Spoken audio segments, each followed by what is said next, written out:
So this is a complete guide for Singapore GST, and this is a part 1 of this guide which I am presenting here. This part is meant for newly registered companies, and basic topics which are relevant for most of the companies are covered. So there is another guide in which I have handled specialized topics. So please do refer to that also. But if you are a new company or you are a general business, then this is the guide to which you should refer to, because all the basic topics are covered here. So moving on to the next slide, agenda for this presentation is first understanding indirect taxation in Singapore. Then Singapore GST explained in details and various aspects thereof explained. Singapore GST sample calculation, registration requirements in case of a compulsory registration, voluntary registration of GST, procedure for registration of GST, filing quarterly return and payment of GST to government authorities. And then I'm also going to handle some of the frequently asked questions. So I will not repeat these questions here again because this slide will come again later up. So let's start with the presentation, and first let's understand what is indirect taxation scope in Singapore. If you are already running a business in your home country, you will be aware that there are three types of indirect taxes in any country. It is not necessarily in Singapore. And those are import duties, excise duties, and GST or VAT. So import duties are the duties that a government authority may levy on import of goods from some other country. For example, if you are based in Australia and if you import some goods from China, then at the time of entry of those goods into your country, the government may charge maybe 10 or 20% by way of a duty which is called as import duty. Excise duty is a duty which is charged by government authorities on manufacturing of the product. So again, in our example, if you have a factory in Australia and if you produce a specific product and if that product is excisable, then after the product is produced, the government authorities may charge certain percentage by way of excise duties. So these types of duties are considered to be government revenue for providing the infrastructure and an atmosphere for importing or manufacturing of the goods. And the last type is called as GST. It is also referred to as VAT, value added tax or goods and service tax, which is charged on sale and purchase of goods. So in relation to Singapore Customs Act actually combines both import duties and excise duties in same act. So if you are importing intoxicating liquor, that is any alcohol products, tobacco products, motor vehicles, petroleum products and biodiesel blends, then in that case import duty will be applicable. And if any of this is produced within Singapore, for example, if you manufacture cigarettes in Singapore, then instead of import duty, the excise duty will be applied. And then GST is obviously applied on every sales or purchase of goods in Singapore. For example, if you go to supermarket and buy some apples, the invoice that you will get will show you how much GST you have paid. So this is the scope of indirect taxes in Singapore, and in this presentation we are specifically referring to the last part, that is GST. So moving to the next slide, then what is GST? So as I mentioned to you, in United Kingdom it is called as VAT, value added tax. In Australia it is called as GST. In USA it might be called as VAT or GST. Both these terms are used interchangeably. And I guess there are many countries who use this term GST or some alternative term like sales tax, VAT and so on. So basically it is a tax that is charged at the time of purchase of any product. So if you go to market and let's say that you are buying some electronic item like a microwave oven, then the invoice that you will get, that will say that base price is something and on which a GST of specific percentage has been charged. So I'll give you one example here from Singapore, and as you can see here, this is an invoice for something, some product, and the subtotal is 399 which has been charged, and it is inclusive of GST. So when the invoice was issued by the company or by the seller, they have shown that 7% GST separately, which is $26.10. Similarly, here I am showing another example, which is a restaurant bill, restaurant invoice, where somebody has gone to the restaurant and has taken some food. This is a food order. And if you see down below, it will show that subtotal is $49.30 and GST at 7% has been charged, which is of 3.45 Singapore dollars. So moving on to next slide, we will understand the GST rates in Singapore. Now, one good thing is that in Singapore, GST rates are quite simplified. So we have only three types of supplies: standard rated supplies, zero rated supplies, and exempt supplies. So standard rated supplies are charged with 7% GST. So 7% is a single rate in Singapore. There are no separate rates depending upon product classes or product categories, which many countries follow. Singapore follows a single standard rate of GST. This rate will be raised to 9%. So Parliament has already passed the bill. However, when this 9% rate will be applicable is not clear yet. So anytime between 2021 to 2025, this rate will be effective. The second class is zero rated supplies. So if you are exporting the goods or you are providing international services, then it is considered as a zero rated GST. That means you charge 0% GST on this. And the last one are exempt services, which are financial services. For example, buying and selling of shares, maybe buying and selling of insurance policies, and so on. Then sale and lease of residential properties are exempted from GST scope, and local supply of investment of precious metals is also exempted from GST. So as you see, the scheme or the charging mechanism is quite simplified. Now, having understood all this, let's take one simple example to understand how GST operates. So here I am going to show you two sides. One is left hand side I am showing purchase side, and right hand side I am showing sales side. So let's suppose you are a business registered in Singapore, and in a specific period you sold 3 units of a specific product at $10,000 per piece. So the sales price is 10,000 and you charge GST of $700, that is 7% GST charge on each sale of product. So the total invoice is 10,700 to your customer. So as you can see in this transaction, or in these three transactions in this month, you have collected GST of total 2,100 Singapore dollars. Now this 2,100 Singapore dollars GST is a government money. So you have to pay it to the government. So at the end of the period, you are going to pay this 2,100 to the Singapore government authorities, more specifically IRS.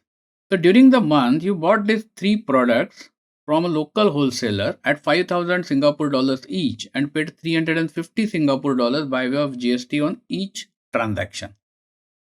In addition to that, you have paid rental for your warehouse or maybe for office for 1,500 Singapore dollars, and on which GST was charged of 105 Singapore dollars.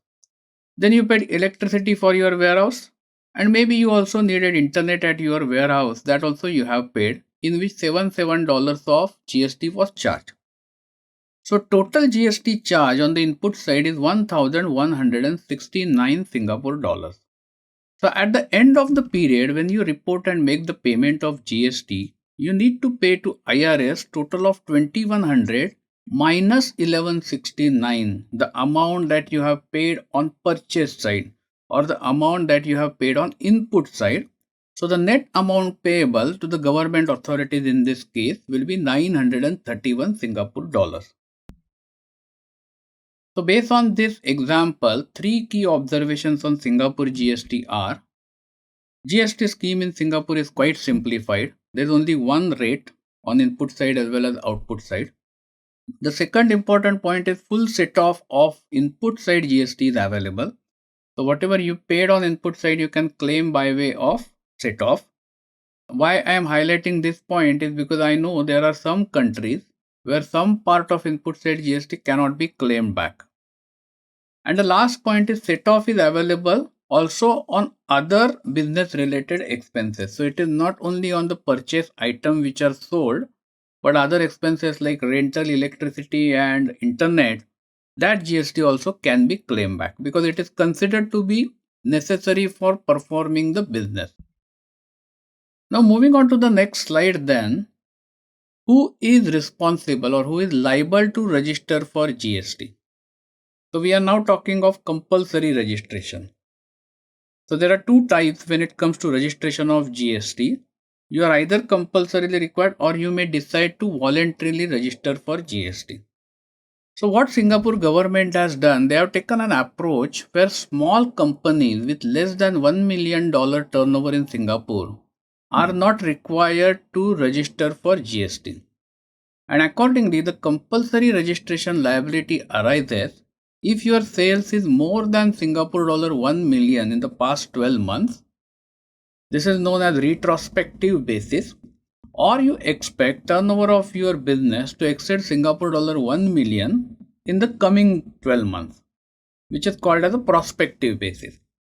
So basically, if you expect sales to exceed $1 million, then in that circumstances, you are required to compulsorily register for GST.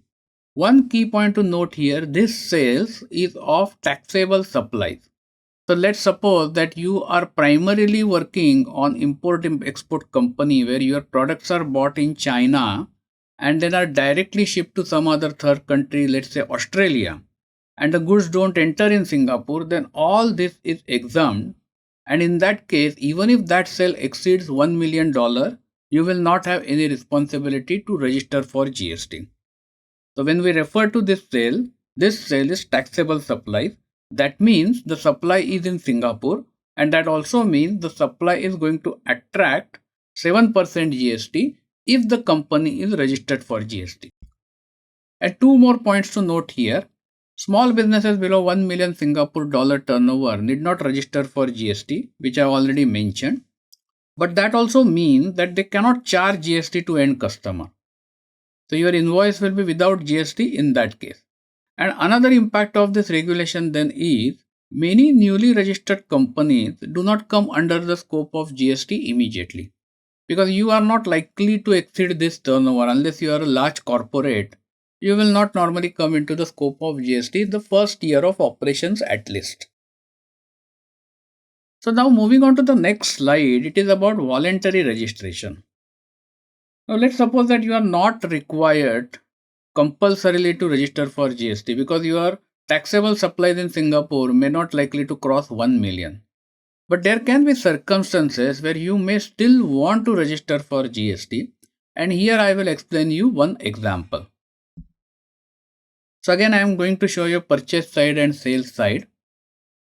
And on sales side, you will see that you have sold 3 products, but you have actually exported all these 3 products. So you are exporting these products out of Singapore. So the sales price is 10,000, and because it is export, you don't charge any GST. And the total invoice value is 10,000 per sale, and the GST charge to end customer is 0.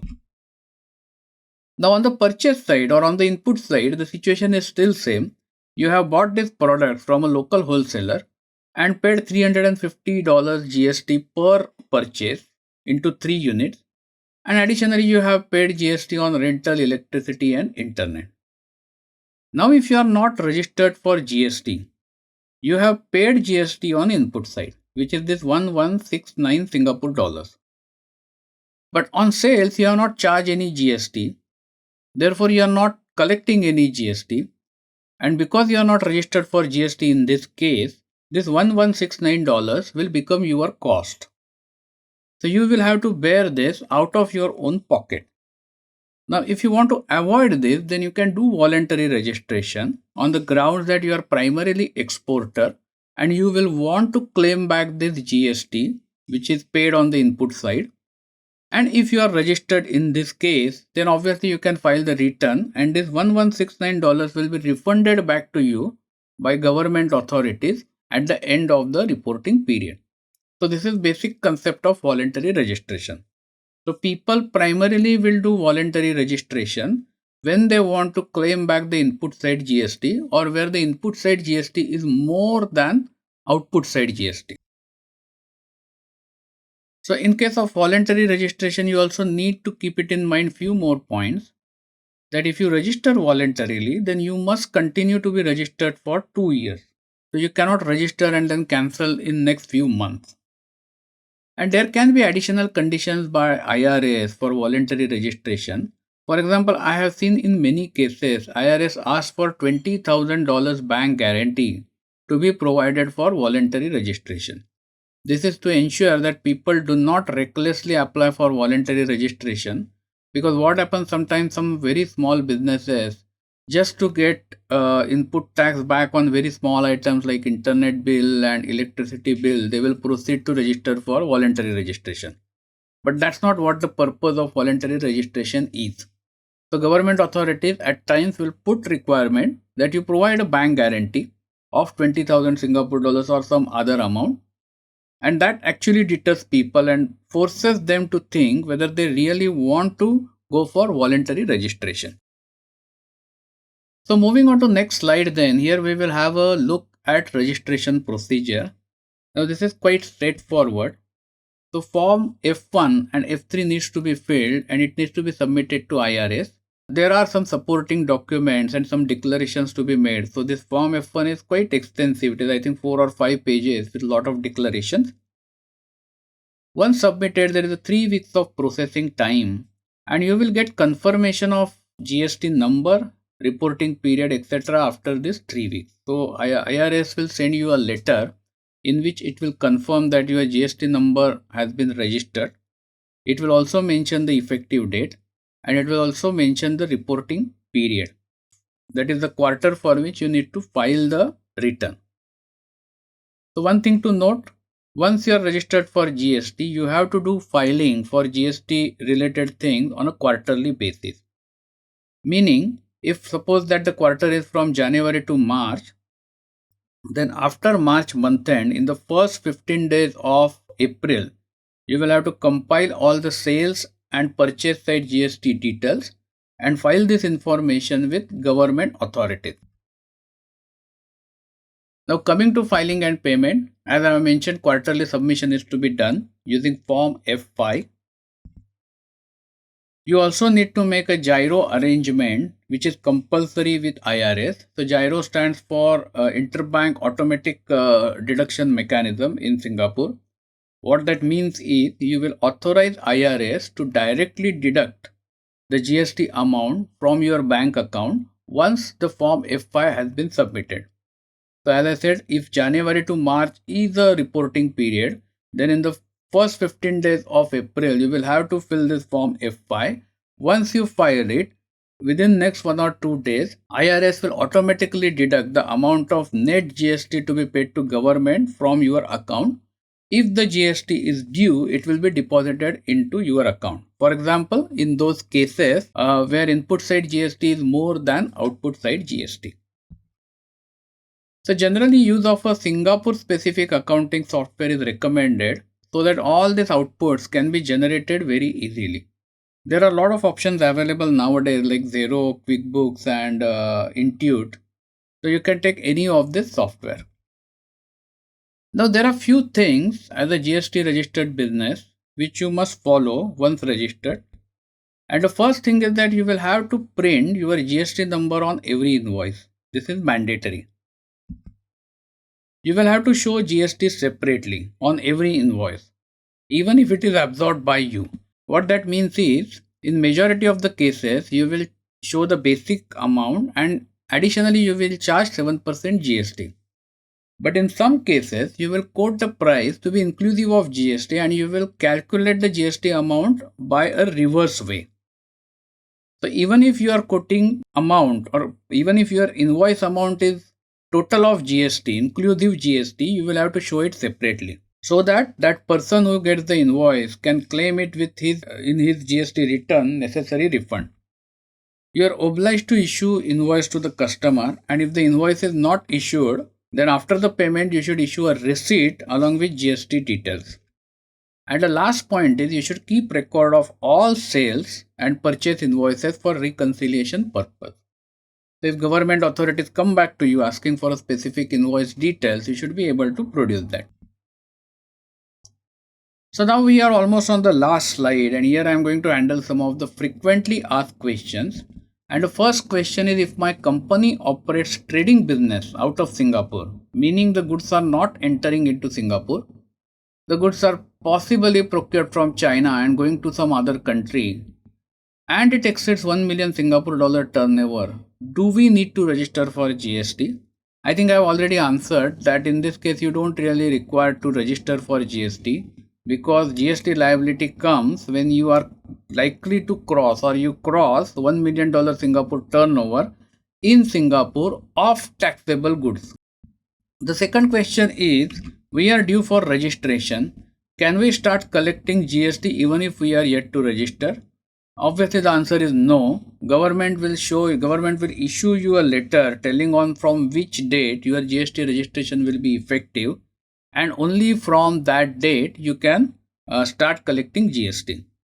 Does Singapore company collect GST when exporting goods or services out of Singapore? So the answer is no. Export of goods and services is exempted from GST and you are not required to collect GST on it. And the last question is, if we primarily export goods but procure goods locally, then how we can get the refund of input tax paid? So the answer is, in this case you have to go for voluntary registration, which I have explained few slides back. So this is all about this first part of GST guide, and Singapore GST scheme can be considered as quite a simplified scheme. I think majority of your questions would have been answered by this time. Do watch our subsequent guide for advanced topics on GST. Thank you for watching this video. This video was brought to you by Epica Consulting Singapore. Subscribe to our channel today to get notified when new videos are posted.